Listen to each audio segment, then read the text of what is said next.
Hello बच्चों, कैसे हो आप सभी। आइए क्लास की स्टार्टिंग करते हैं। आपका जो लेसन चल रहा था, लेसन नंबर 5, श्वसन तंत्र, ठीक है, रेस्पिरेटरी सिस्टम, इसका पार्ट 4 लेकर आए हैं। आज का जो आपका टॉपिक है वो टॉपिक है गैसों का विनिमय, ठीक है। लेकिन गैसों के विनिमय पे आने से पहले सबसे पहले कर लेते हैं हम रिवीजन, ठीक है। तो अब तक आपका जो जो चीज हुए हैं, यहाँ पर आपका ब्रह्मास्त्र मैंने छोटा सा मिनी ब्रह्मास्त्र तैयार कर दिया है। तो रिवीजन में क्या है, आपको सबसे पहले श्वसन तंत्र चैप्टर में श्वसन का मीनिंग समझाया था। तो श्वसन क्या है, श्वसन केवल सांस को लेना नहीं है, हवा को अंदर लेना श्वसन नहीं है। हमने समझा था कि पावर का जनरेट होना, एटीपी का निर्माण होना, ये क्या है, श्वसन है, ठीक है। और ये कैसे होता है, ऑक्सीजन का विखंडन जब माइटोकॉन्ड्रिया के अंदर होता है तो तब क्या होता है, तब हमारे अंदर पावर बनती है, एटीपी बनती है। तो उसी के प्रोसेस को समझने कि वो कैसे बनेगी। तो जो श्वसन है, श्वसन 2 प्रकार का होता है। एक तो ऑक्सीजन की उपस्थिति में यानी कि ऑक्सीश्वसन, एक ऑक्सीजन की अनुपस्थिति में यानी कि अनाक्सीश्वसन। तो आप इस छोटे से मिनी ब्रह्मास्त्र को आप तैयार भी कर लेना जिस प्रकार से हमने किया है। तो श्वसन 2 प्रकार का है, ऑक्सीश्वसन और अनाक्सीश्वसन। और ये अनाक्सीश्वसन की प्रक्रिया जो है ये साइटोप्लाज्म में होती है। इसमें 56 किलो कैलोरी ऊर्जा जनरेट होती है। जब व्यक्ति भोजन नहीं कर रहा होता है तो उस समय इसी प्रोसेस से क्या होता है, अंदर ऑक्सीजन का क्या होता है, अंदर पावर का क्रिएशन होता है। तो यहाँ पर हम देख रहे हैं 56 किलो कैलोरी होती है। जब व्यक्ति दौड़ रहा होता है तो दौड़ते दौड़ते जब उसके अंदर क्या होता है, थकावट का अनुभव होता है, तो उस समय क्या है, अनाक्सीश्वसन होता है। अनाक्सीश्वसन के दौरान 2 चीजें महत्वपूर्ण होती हैं। यदि वो जीवों में हो रहा है तो उस समय लैक्टिक अम्ल बनेगा, और यदि वनस्पति में हो रहा है तो एथिल अल्कोहल बनेगा, ठीक है। तो यहाँ पर इस बात का ध्यान रखना है। बात करें ऑक्सीश्वसन की, तो ऑक्सीश्वसन क्या ऑक्सीजन की उपस्थिति में होता है। एक तो होता है, ये 3 प्रकार की बातों को इसमें समझना है। इसमें मुख्य रूप से दो प्रकार की क्या होते हैं, प्रोसेस होते हैं। एक बाह्य श्वसन, एक अंतःश्वसन, यानी कि एक्सटर्नल और इंटरनल। अब यदि बात करेंगे कि जो ये पूरा श्वसन तंत्र है, जो यहाँ पर पूरे हमारे अंग काम आ रहे हैं, तो उस सब जिस अंग में ये प्रोसेस हो रहा है उस अंग को क्या कहेंगे, श्वसन तंत्र कहेंगे। इस विषय को समझेंगे। लेकिन जो अनाक्षी श्वसन है, ये आक्षी श्वसन है जो ऑक्सीजन की उपस्थिति में हो रहा है, तो उसमें 3 बातों को समझना महत्वपूर्ण है। एक बाह्य श्वसन, एक गैसों का परिवहन, और तीसरा अंतःश्वसन। तो इन 3 बातों को समझना है। फिलहाल हम समझ रहे हैं इस वाली बात को, फर्स्ट वाली बात को, इसको समझ रहे हैं, ठीक है।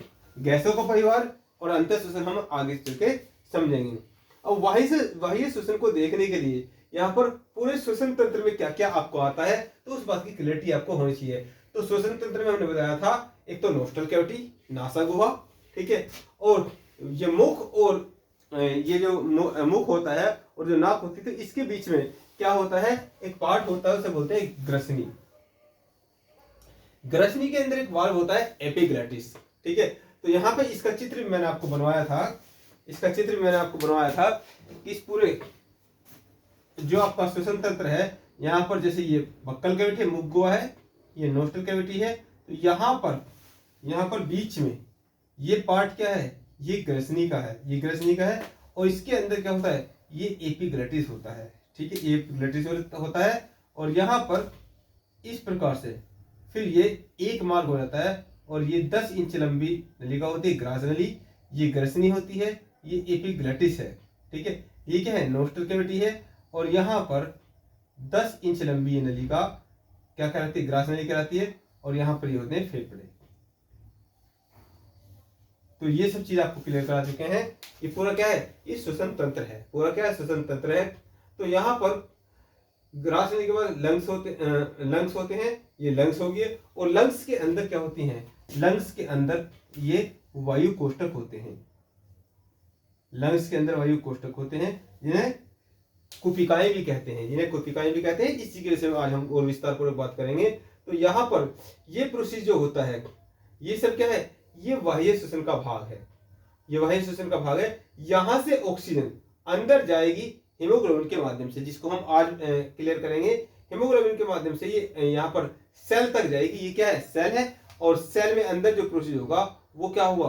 वो होगा अंतः शोषण। ठीक है, तो ये वाला पोर्शन गैसों का परिवहन और अंतः शोषण हम आगे के प्रोसेस पढ़ेंगे। लेकिन हमने यहाँ पर आपको एक इंडेक्स बनवाई थी, उस इंडेक्स में ये चीजें लिखवाई थी, तो यहां तक की बात आपको क्लियर हो जानी चाहिए। तो हम क्या पढ़ रहे थे? हम पढ़ रहे थे ऑक्सीजन, ऑक्सीजन की उपस्थिति में होने वाले शोषण को ऑक्सीजन कहते हैं। तो ऑक्सीजन को पढ़ रहे थे। और ऑक्सीजन में जो ब्रीदिंग वाला जो पार्ट है, ऑक्सीजन में जो है, ऑक्सीजन जो बाह्य श्वसन है, ऑक्सीजन की उपस्थिति में होने वाला श्वसन है, वो दो प्रकार से होता है। एक तो इसमें दो प्रोसेस होते हैं, एक तो ब्रीदिंग यानी कि क्या होता है? श्वासोच्छ्वास। क्या कहा था इसको हमने? श्वासोच्छ्वास कहा था। इसको क्या कहा था हिंदी में? श्वासोच्छ्वास। श्वासोच्छ्वास।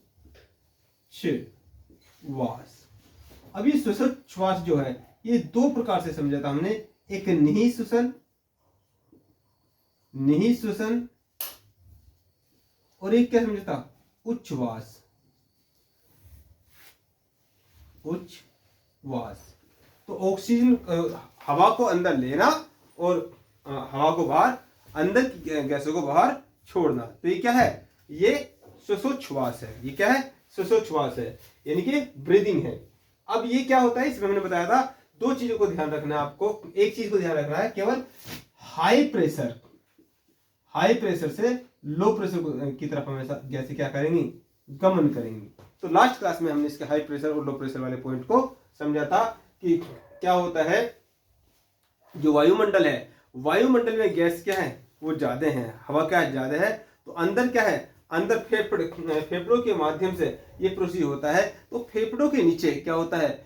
फेफड़ा जुड़ा होता है ये डायफ्राम से, और वो क्या होती है? फ्लेक्सिबल कार्टिलेज वाली हड्डी होती है। तो वो जैसे नीचे की तरफ जाता है तो आयतन क्या होता है? फेफड़े का आयतन बढ़ जाता है, तो बाहर की गैसें अंदर की तरफ आ जाती हैं, बाहर की गैसें अंदर की तरफ आ जाती हैं। और जैसे ही वो फेफड़ा, वो डायफ्राम ऊपर की तरफ चलता है, तो वहां पर क्या होता है? आयतन घट जाने के कारण अंदर की गैसें बाहर निकल जाती हैं। तो लास्ट क्लास में इस प्रोसेस को हमने समझा था।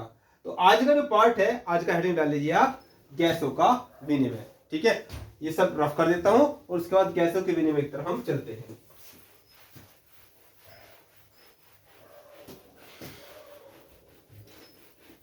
गैसों के परिवहन और गैसों के विनिमय पर आज चर्चा करेंगे। ठीक है, गैसों के परिवहन और गैसों के विनिमय पर। तो सबसे पहले हेडिंग बना लीजिए, गैसों का विनिमय। ये ब्रीदिंग वाला पार्ट पूरा हो जाएगा। गैसों का विनिमय, गैसों का विनिमय। विनिमय क्या होता था? विनिमय बोलते हैं लेन देन को, विनिमय बोलते हैं लेन देन को। आपने छोटी क्लासों में पढ़ा होगा, अर्थशास्त्र में, इकोनॉमिक्स में आपने ये बात पढ़ी होगी। भाई पहले क्या होता था? पहले पैसे तो होते थे। अब सपोज करो मार्कर खरीदना है, तो मार्कर खरीदने के लिए कहाँ जाएंगे? बाजार जाएंगे। बाजार में दुकान वाले के पास जाएंगे, स्टेशनरी वाले के पास, उसे पैसे दे देंगे। ये मार्कर कितना है? 25 रुपए का है, तो उसे 25 रुपए देंगे और मार्कर ले लेंगे। लेकिन पहले ऐसे नहीं होता था, पहले मुद्रा थी नहीं, पहले मुद्रा थी नहीं। अब ये मार्कर यदि हमें चाहिए, तो इस मार्कर को खरीदने के लिए हमारे पास क्या है? हमारे पास एक वस्तु यदि है तो हम उसको दे देंगे और फिर वो हमें मार्कर दे देगा। जैसे कि गेहूं, जैसे कि मान लो हमारे टमाटर हो रहे हैं, तो हम उसे टमाटर दे देंगे और क्या है? ये मार्कर ले लेंगे। तो यहां से इस प्रकार से विनिमय, वस्तुओं के लेन देन को विनिमय कहते थे। तो यहां पर किस चीज का विनिमय होगा? यहां पर कुछ गैसें अंदर से बाहर आएंगी और कुछ गैसें बाहर से अंदर जाएंगी। उसको क्या बोलेंगे? विनिमय बोलेंगे। क्या बोलेंगे? विनिमय। तो डालो गैसों का विनिमय, तो फिर डालो हेडिंग, डालो गैसों का विनिमय। फिर इस पर चर्चा करते हैं। तो यहां पर आपने पढ़ा था क्या? फेफड़ों को पढ़ा था। यहां पर क्या पढ़ा था आपने? फेफड़ा। यहां पर आपने ये लंग्स को पढ़ लिया है। ये क्या है? ये लंग्स है। ये क्या है? ये लंग्स है। लंग्स एक जोड़ी होते हैं। लंग्स के अंदर क्या होती है? ये वायु कोष्ठक। ये क्या है? ये वायु कोष्ठक। करोड़ों की संख्या में होती है, इसे क्या बोलते हैं? वायु कोष्ठक। वायु कोष्ठक, ठीक है। या क्या बोलते हैं? कुपिकाएं। कुपिकाएं यानी कि कुपिका है ना, कुपिका। अब इसी को क्या कर देते हैं? इसी को हम बड़ा कर देते हैं। इसी को हम बड़ा कर देते हैं। यहां पर इसी एक कुपिका को हम बड़ा करके बना लेते हैं। इसी एक कुपिका को बड़ा करके बना लेते हैं। तो इस कुपिका के अंदर ही क्या होगा? इस कुपिका के अंदर ही गैसों का लेन देन होगा। कुछ गैसें अंदर चल जाएंगी और कुछ गैसें बाहर आ जाएंगी, ठीक है। और क्या प्रोसेस काम करेगा? जो कल आपको पढ़ाया था वही प्रोसेस में काम करेगा। जिस गैस का प्रेशर ज्यादा होगा, जिस गैस का प्रेशर ज्यादा होगा वो गैस क्या है? वो गैस अंदर की तरफ चल जाएगी। जिस गैस का प्रेशर ज्यादा होगा वो गैस क्या है? बाहर की तरफ चली जाएगी। तो ये चित्र भी बना लीजिए साथ साथ में, फिर आगे की तरफ हम मूव करते हैं।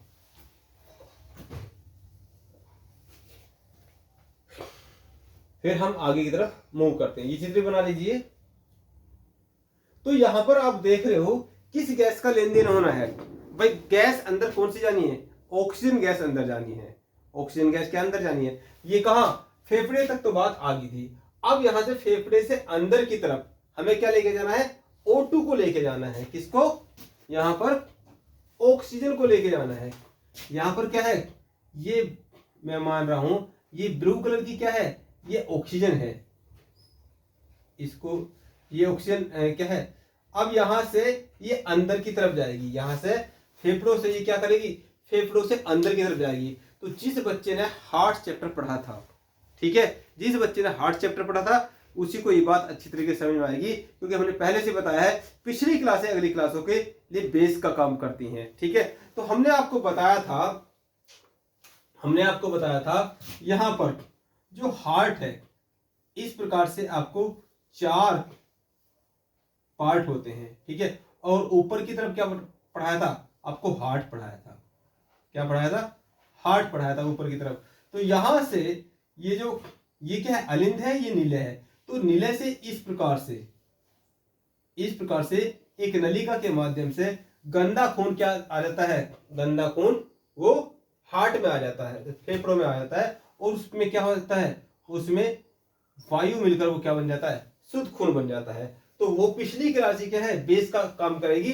अभी यहाँ पिछली क्लास को पढ़ाने का तो कोई मतलब नहीं है। जिसको पिछली क्लास क्लियर ना हो वो जाकर हार्ट वाले चैप्टर को पहले अच्छी प्रकार से देख लेगा। तो यहाँ बात करते हैं जो वायु कोष्ठक होते हैं। तो यहाँ पर क्या है? हम देख रहे हैं कि वायुमंडल में अंदर के मुकाबले वायुमंडल में तो बहुत सारी ऑक्सीजन है। वायुमंडल में बहुत सारी ऑक्सीजन है। तो ऑक्सीजन का जो प्रेशर रहेगा वो कहाँ ज्यादा रहेगा? ऑक्सीजन का प्रेशर वायुमंडल में ज्यादा रहेगा या अंदर फेफड़े में ज्यादा रहेगा? भाई एक पिचकारी, छोटी सी पिचकारी है, उसका पिस्टन हम खींचेंगे तो अंदर क्या है? अंदर तो थोड़ी सी ऑक्सीजन जाएगी और बाहर क्या है? बाहर ज्यादा है। तो बाहर से वो अंदर की तरफ आ जाएगी। बाहर से क्या है? ऑक्सीजन अंदर की तरफ आ जाएगी। तो इसमें नोट कीजिए,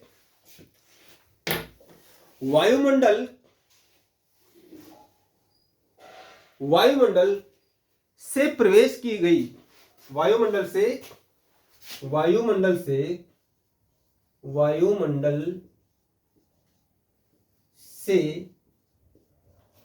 प्रवेश की गई ऑक्सीजन O2 जब कुपिकाओं या कुपिका में प्रवेश करती है, में जाती है, तो वायुमंडल में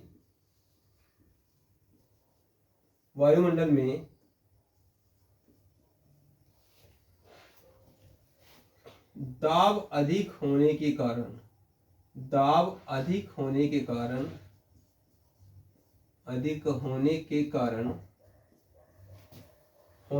कारण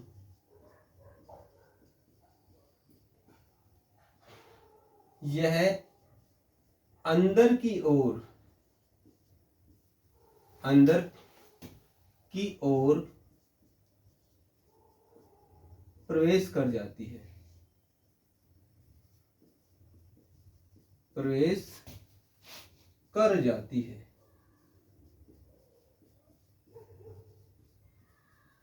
और बाहर क्या है, बाहर ऑक्सीजन ज्यादा है, अंदर की तरफ तो क्या है, कम है। तो जैसे ये क्या है, जैसे यहाँ कुपिकाओं में जाएगी, यहाँ कुपिकाओं में जाएगी, यहाँ पर जैसे ये कुपिकाओं में जाएगी तो क्या है, ऑक्सीजन क्या है, ऑक्सीजन बाहर ज्यादा है तो बाहर से प्रेशर अंदर की तरफ को चल जाएगा। तो ये अंदर की तरफ क्या है, अंदर की तरफ इसमें मूव कर जाएगी। ये ऑक्सीजन जो है ये अंदर की तरफ चली जाएगी। ठीक है, तो लिख लीजिए, वायुमंडल में प्रवेश की हुई O2 जब वायु कोष्ठक में पहुंचती है तो वायुमंडल में दाब अधिक होने के कारण अंदर की ओर प्रवेश कर जाती है, प्रवेश कर जाती है। देख लिया, हो गया।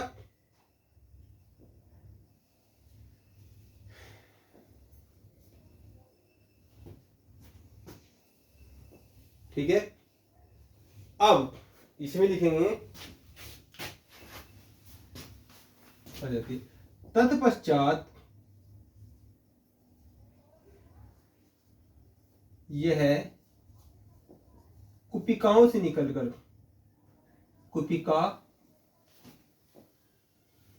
कुपिकाओं कर लो, क्योंकि क्या होता है, कुपिकाएं तो क्या है, करोड़ों की संख्या में होती है। तो कुपिकाओं से निकलकर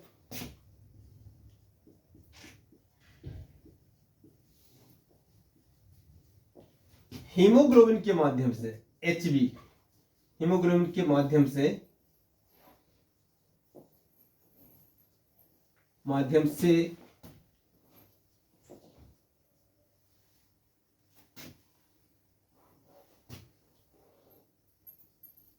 कोशिका तक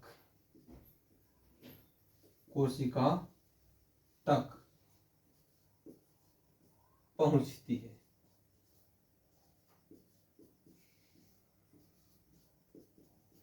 कोशिका तक पहुंचती है। ये अगला टॉपिक है, इसको वो कहते हैं गैसों का परिवहन। इसको हम बाद में बताएंगे, लेकिन फिलहाल क्या है, ये क्या है, यहां पर वायुमंडल में प्रवेश अधिक होने के कारण ये क्या है, अंदर की तरफ मूव कर जाती है। बात समझ में आई?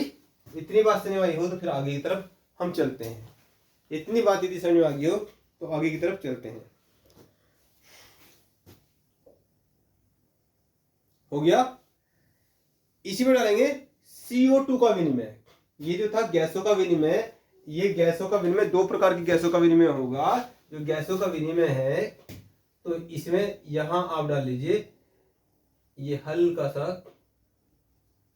दो प्रकार से होगा, ये दो प्रकार से होगा। ठीक है, अभी जो फर्स्ट है तो ये वाला क्या था, ये O2 का विनिमय है, O2 का विनिमय। ये हमने O2 का विनिमय समझा, किसका, O2 का। यहीं पे लिख लीजिए, इसको चित्र को मैं रफ कर देता हूं, ये तो बन गया होगा आपका।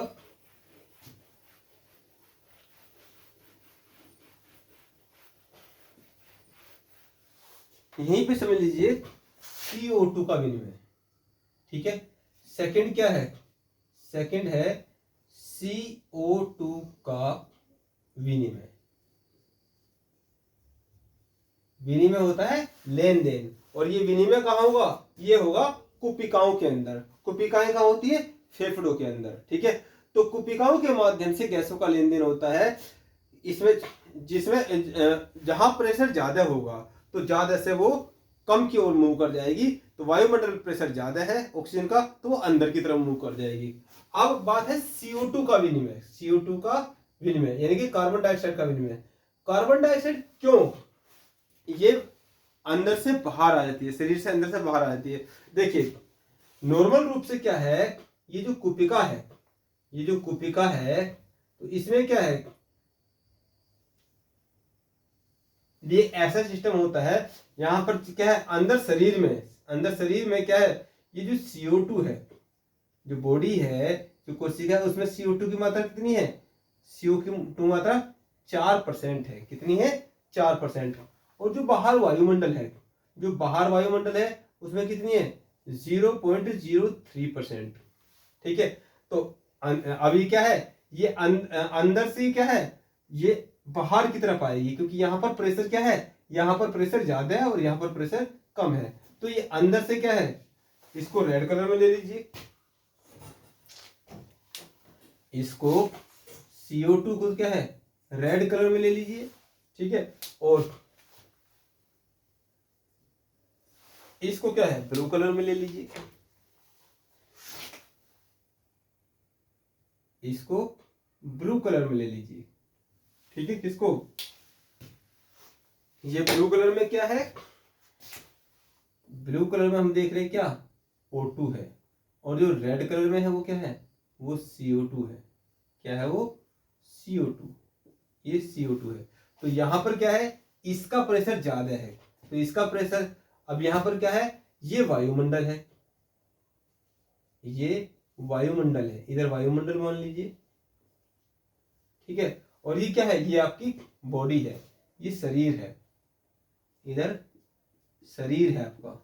ठीक है, तो यहाँ ऑक्सीजन का जो वायुमंडल में क्या है, वायुमंडल में O2 क्या है, O2 ज्यादा है, O2 अधिक है, यहाँ पर O2 अधिक है। तो प्रेशर कहाँ अधिक होगा, तो प्रेशर O2 का इधर अधिक होगा। तो इधर प्रेशर अधिक है, उधर कम है, तो ये कम से क्या है, हाई प्रेशर से, गैसें हमेशा हाई प्रेशर से लो प्रेशर की ओर चलेंगी, लो प्रेशर की ओर चलेंगी। तो ये इधर से कहाँ मूव कर जाएगी, ये इधर से O2 जो है इधर मूव कर जाएगी, यानी कि शरीर की तरफ मूव कर जाएगी, बॉडी की तरफ मूव कर जाएगी। अब बॉडी के अंदर क्या है, बॉडी के अंदर CO2 ज्यादा है, तो वो क्या है, इधर से इधर मूव कर जाएगी, इधर से इधर मूव कर जाएगी। ये CO2 कहाँ है, ये इधर मूव करेगी, और ये O2 क्या है, O2 ये अंदर की मूव करेगी। इसमें एक ही चीज को ध्यान रखना है, हाई प्रेशर से लो प्रेशर। बात समझ में आई, हाई प्रेशर से लो प्रेशर। तो इसी बात को लिख लीजिए, इसी बात को लिख लीजिए,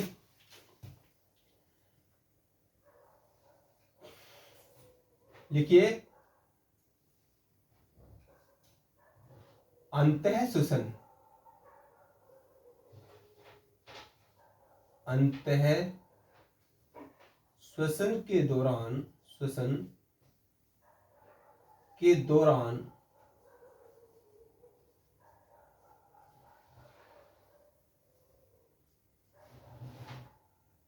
ग्लूकोज के विखंडन, ग्लूकोज के विखंडन के फलस्वरूप, के फलस्वरूप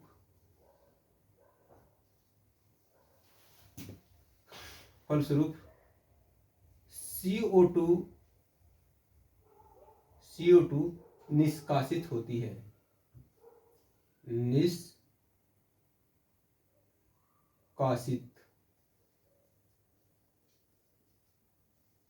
यानी कि निकलती है, निष्कासित होती है।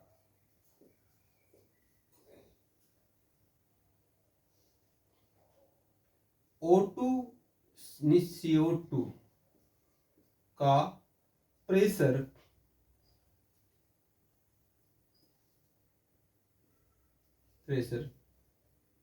अंदर, अंदर का मतलब शरीर में, यानी कि कोशिका में अधिक होने के कारण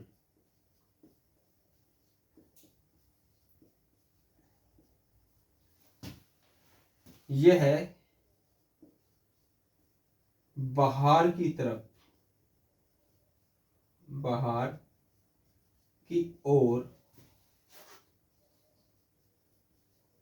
गमन करती है, बाहर की ओर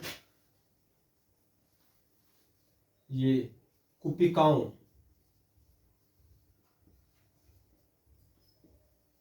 के माध्यम से, माध्यम से गमन करती है।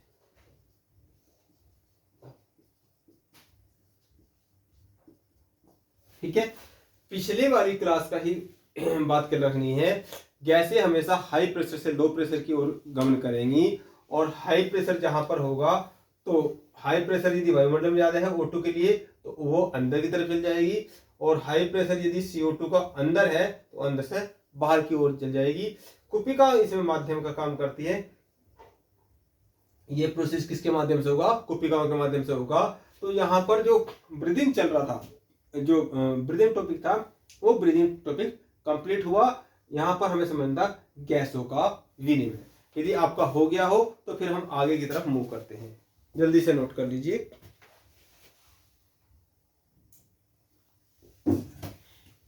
जल्दी से नोट कीजिए।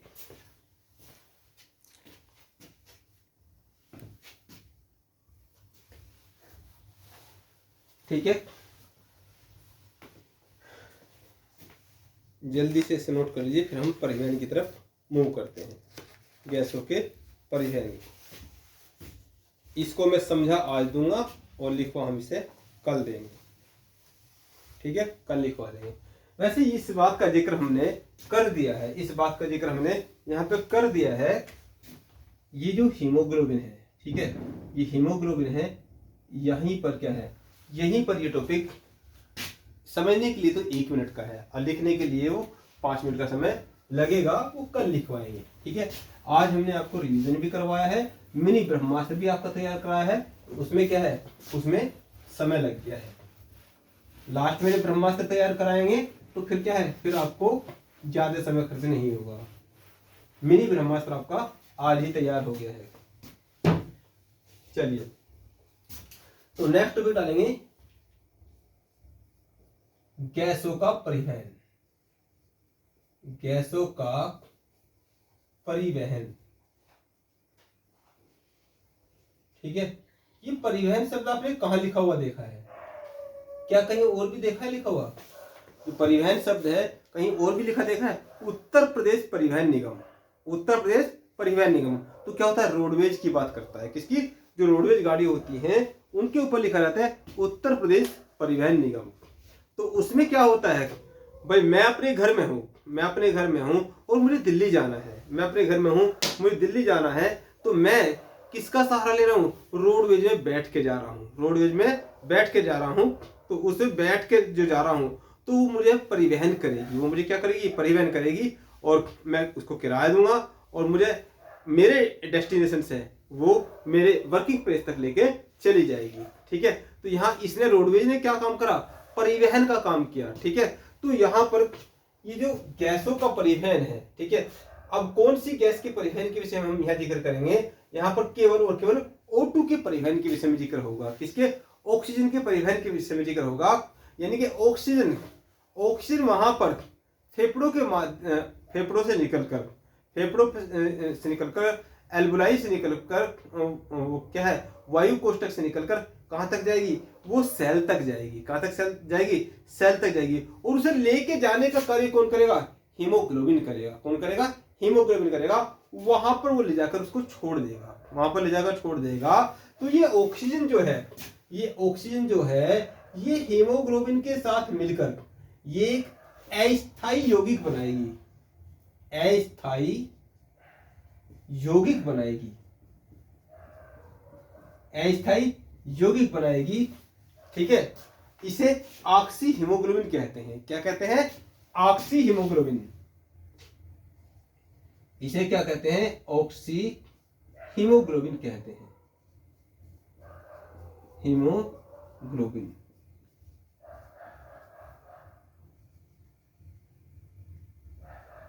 ये ऑक्सी हीमोग्लोबिन है। नॉर्मल रूप से हीमोग्लोबिन का जो कलर होता है, हीमोग्लोबिन का कलर हल्का बैंगनी होता है, हल्का बैंगनी होता है। हीमोग्लोबिन का रंग हल्का बैंगनी होता है। जैसे ये ऑक्सीजन के साथ मिलता है तो यहाँ पर इसका रंग जो होता है, जो ये अस्थायी यौगिक होता है, ऑक्सी हीमोग्लोबिन होता है, इसका लाल रंग हो जाता है, चटक लाल, चटक लाल। इसीलिए खून आपको लाल दिखाई देता है। ठीक है, यहां पर जब तक ये क्या है, ये ऑक्सीजन नहीं मिली है, तो यही क्या है, यही गंदा खून है, यही क्या है, अशुद्ध खून है। यदि आपने ब्लड वाला चैप्टर पढ़ा है, अशुद्ध खून जो है, अशुद्ध ब्लड जो है, वो यही है, दोहरे प्रकार का होता है। ठीक है, ये हमने बताया था। यहां पर ये क्या है, ये शुद्ध खून है, ये क्या है, ये शुद्ध खून है, ये शुद्ध खून है। तो यहां पर कल हम समझेंगे कि ये क्या है, ये परिवहन का काम करती है। ये कहां पे लेके जाएगी, ये इसको ये जो सेल है, सेल के पास ले जाकर छोड़ देगी। वहां ये क्या काम करेगी, वहां ये ऑक्सीजन ग्लूकोज का विखंडन करेगी, और ग्लूकोज का विखंडन कर वहां पर क्या है, पावर का क्रिएशन करेगी। अंतः शोषण फिर वहां से स्टार्ट हो जाएगा। ठीक है, तो आज की क्लास को यहीं पर समाप्त करते हैं। बाकी जिन बच्चों के बोर्ड के पेपर हैं और जो बच्चे इस क्लास को अटेंड कर रहे हैं, तो बोर्ड के लिए ये रामबाण साबित होगी, बोर्ड के लिए रामबाण साबित होगी। और वहां से एसएसटी के लिए भी वहां पे क्लासेस स्टार्ट हो चुकी हैं, वो भी आपका पूरा 85 नंबर तक आपको लेके जाएंगे।